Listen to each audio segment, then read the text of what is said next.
करीब 1400 साल पहले अरब की धरती पर अंधेरा छाया हुआ था। लोग अल्लाह को भूल चुके थे। जगह जगह बुतों मूर्तियों की पूजा होती थी। औरतों को कोई हक नहीं था। बच्चे भूख से रोते थे और गरीबों पर जुल्म किया जाता था। ऐसे जालिम दौर में अल्लाह ताला ने अपनी सबसे बड़ी रहमत भेजी, हज़रत मुहम्मद सल्लल्लाहु अलैहि वसल्लम। आप सल्लल्लाहु अलैहि वसल्लम का जन्म 12 रबीउल अव्वल को मक्का मुकर्रमा में हुआ। आपके वालिद हज़रत अब्दुल्लाह का इंतकाल आपके पैदा होने से पहले हो चुका था और वालिदा का नाम हज़रत आमिना था। जब आप पैदा हुए तो पूरा घर रोशनी से भर गया। मक्का की फिज़ा में नूर फैल गया और लोग खुश हो गए। जब आप बहुत छोटे थे तो आपकी देखभाल आपकी दाई हज़रत हलीमा सादिया ने की। उनके घर में पहले तंगी थी, लेकिन जब से आप सल्लल्लाहु अलैहि वसल्लम उनके पास गए, उनके घर में बरकत आने लगी। उनके जानवरों में दूध भर गया और खेतों में सब्जी फल उगने लगे। यह अल्लाह की तरफ से बरकत थी। जब आप बड़े हुए तो हमेशा सच्चाई और ईमानदारी से काम किया। इसी वजह से लोग आपको अलमीन, भरोसेमंद और अस्सादिक, सच्चे कहकर बुलाने लगे।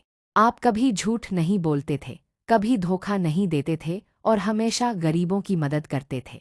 25 साल की उम्र में आपकी शादी हज़रत खदीजा रज़ी अल्लाहु व ताला से हुई। वह तिजारत व्यापार करती थीं।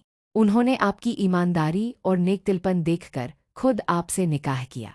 40 साल की उम्र में मक्का के पास गार एहिरा में इबादत करते हुए आप पर अल्लाह का कलाम कुरान नाजिल होना शुरू हुआ। यही वह समय था जब आपको पैगंबरी का दर्जा मिला। पहली वह नुक्ता ही हज़रत जिब्राइल अलैहिस्सलाम लेकर आए और कहा, इकरा यानी पढ़ो। इसके बाद आपने लोगों को एक अल्लाह की इबादत की तरफ बुलाया, बुराई से रोका और अच्छाई की दावत दी। जब आपने लोगों को तौहीद, एक अल्लाह की इबादत की दावत दी तो मक्का के बड़े लोग नाराज़ हो गए। उन्होंने आपको और आपके मानने वालों को तंग किया, भूखा रखा, पत्थर मारे और गालियां दी। लेकिन आपने कभी सब्र का दामन नहीं छोड़ा। आपने सिखाया कि किसी से नफरत मत करो, किसी पर जुल्म मत करो, हमेशा सच बोलो और गरीबों का सहारा बनो। आखिरकार अल्लाह के हुक्म से आप मक्का से मदीना चले गए। वहाँ के लोगों ने आपका बहुत इस्तकबाल किया। मदीना में आपने मस्जिद बनाई और मुसलमानों को आपस में भाई भाई बना दिया।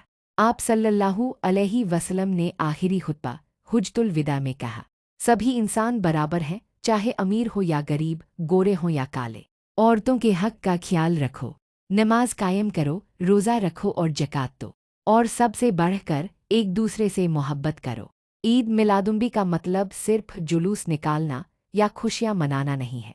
असल मायने यह है कि हम अपनी ज़िंदगी में नबी सल्लल्लाहु अलैहि वसल्लम की सीरत जीवन अपना, सच बोलें, अमानत में खयानत न करें, गरीबों और यतीमों की मदद करें और हर जगह इंसानियत और मोहब्बत फैलाएं। ऐसी और कुरानी वाक़ियों के लिए सब्सक्राइब और लाइक करें।